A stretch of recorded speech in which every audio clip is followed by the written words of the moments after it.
Ooh.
What's up, guys?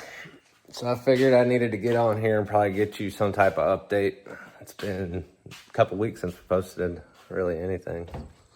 We're just kind of slowly working around the shop today a little bit, kind of get you a little bit of an update on kind of some stuff we got going on and what's up next and so on. Really, we got back from War in the Woods and it was such a dang thrash to get everything together to go to War in the Woods. Once we got back, everything kind of slowed down. We kind of hit some relaxing time and took a little bit of a backseat when it came to the race and stuff for a week or two. We're kind of back out and moving now. So I guess let's go over a little bit of an update as to what these dang cars are doing around this place. So first, this old girl. As of right now, really the main issue that we saw with this car at War in the Woods was that we were losing, and we had the same issue before we went. We just thought that we made it a little bit better with some changes we made. It was losing fuel pressure. I think really from probably like just before the 2-3 shift on, it would lose fuel pressure out the back. It was a good amount of fuel pressure, so if we could get that corrected, it should, really pick us up. It should help a lot. So a couple things we've noticed really in the data log, we're really only doing about 13 volts throughout the entire run. We'd like to see that more around 14 to 14.5. We switched the car over to a 16 volt system. It's got a 16 volt battery alternator in it now. Went out, same thing. Nothing changed. So at that point, I started looking at the fuel system. So I got in touch with MagnaFuel. It's got a MagnaFuel 750 on it. It does have a pre-filter. It has a post-filter. So I've been talking with Nathan at MagnaFuel. And so come to find out, once again, just a little bit of a hodgepodge of this deal. A little bit of the mess from the previous guys, still that we're cleaning up more and more every time we touch it. So we do technically have a pre-filter there, obviously, you see that goes into our MagnaFuel 750. So when I was talking to Nathan, I was explaining to him what I have, and technically this is actually one of their post-fuel filters. This is a post-fuel unit. So we weren't really sure of what micron was in it at the time, to be honest. I didn't really know to check the microns. I cleaned up the filters, I pulled them out, cleaned them up as best I could and put it back together. Up there, we got a Holley post filter, and it is actually a Holley post filter. But so with this one technically being their post, it's automatically going to have a smaller micron in it. So I think it had a 25 micron filter inside of it. So with that MagnaFuel, shirt's a mess. We've been working out here, sorry. Anyway, with that MagnaFuel being technically a post filter, it's automatically going to have the smaller micron, We didn't know exactly what it would have, but I think standard, I think he said they came with a 10. So I pulled it apart. It actually had a 25 micron in it. We switched that over to a 74. I also pulled the front because Nathan feels our front, it's a Holley filter on the front. He seems to feel that we should be at least a 40 micron when it comes to your post filter. So I've got those switched now. I got a 74 back in the rear and I got a 40 in the front. We'll probably go out tonight or something, maybe somewhere, and try to make a little hit, see what we can do. Everything on the data log on the brake looks really healthy as far as just normal vitals, you know, and so on.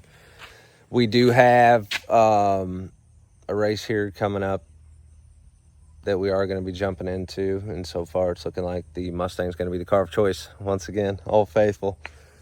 So hopefully it's got a few more licks in her, and we're going to have to kind of decide on what we're going to do with this thing. We might end up putting a little bit stronger block in it, still be a stock bottom end deal, nothing special.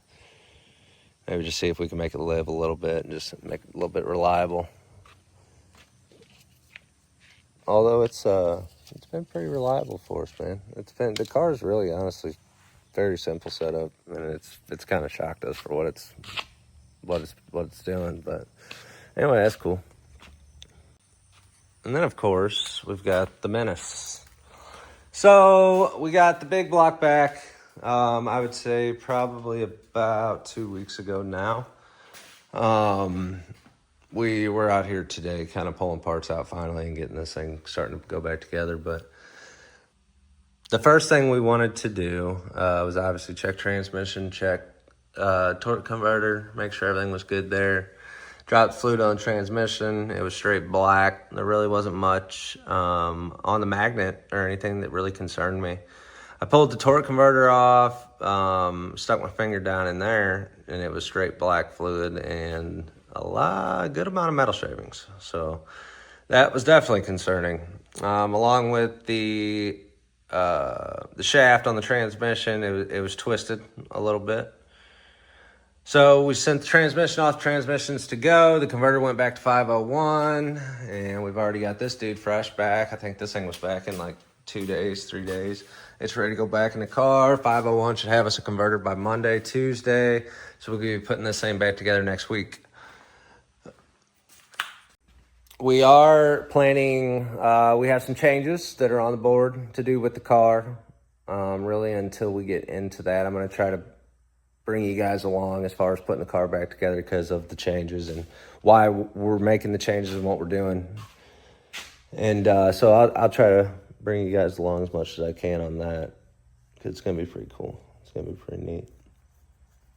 And then, I know it's been a while, and it's sad that I'm going to show it to you like this right now, but so it is looking like this thing is about to get cleaned up, pulled out, get some stuff taken out of it. I got to pull the engine, transmission. I got to pull this front plate, mid plate out of it. I think I still have to get an exact location on my rear shock bar on where I want it to go. But here at the end of this month, I've got a friend of ours that's coming. He's going to weld this thing, you know, guys, and that's really kind of what put a halt to this truck at the time. I want to... The fab work turned out really good in my eyes. I'm really proud of the fab work that we did with it. And I'm still not really I'm not a TIG welder. So basically, I kind of surprised myself a little bit with fab. And it does have a more partial more kit in it. It's so we got some pre-bent bars, of course, but I'm very happy with how the fab came out on this truck, and I was working at the TIG thing. I'm not giving that up. I'm gonna keep digging at it. I'm gonna keep trying the TIG thing as much as possible. I just need to for how the fab work came out on this truck. I think it deserves to be legitimately TIGged, and the gentleman I have TIGging it is very, very capable.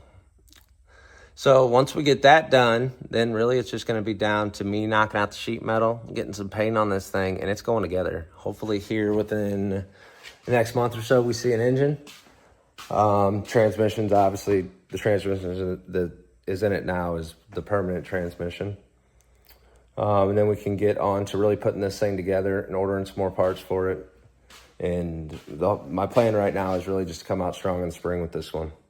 And really, there shouldn't be any reason that, I mean, I got a lot of parts already, honestly. There's a good amount that we still need, but we got the big stuff for the most part. It's just going to be a lot of little stuff and tedious stuff towards the end and kind of making it what we want it to be. But yep, we got full house, man. Ford got kicked out to the trailer. You know how that goes. Can't be letting the Chevy sit outside now, so. Nova finally came home, got its spot back. I was very happy to have that. And this old girl's she's just there. She's just chilling. Gosh, finally home. This one's been taking up all of our time to get to War in the Woods, of course. You guys seen that video. But we went and we did what we wanted to do. Had a good time. Was competitive for only having the car for only having it for 2 months and did quite a bit of work to it to get it there. And yeah, there's more in it. There's a lot more in it. There's time to work on it, but yeah, we got to push her aside, get the Nova back in. So anyway, that's I just wanted to kind of jump on, man. I needed to get something out to you guys. I know I'm slacking on you a little bit, so we're gonna probably get out tonight somewhere, make a test hit with this thing, kind of see what it's like. Like I said, we got that race coming up here in a bit that I want to probably make a few more changes for, but right now I'm really focused on this fuel issue. I want to make sure I get that worked out. There's a couple other small concerning things I want to take care of. And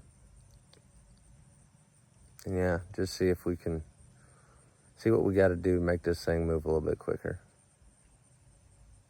It's always the plan, right? That's always the goal. That's always what we're supposed to be doing.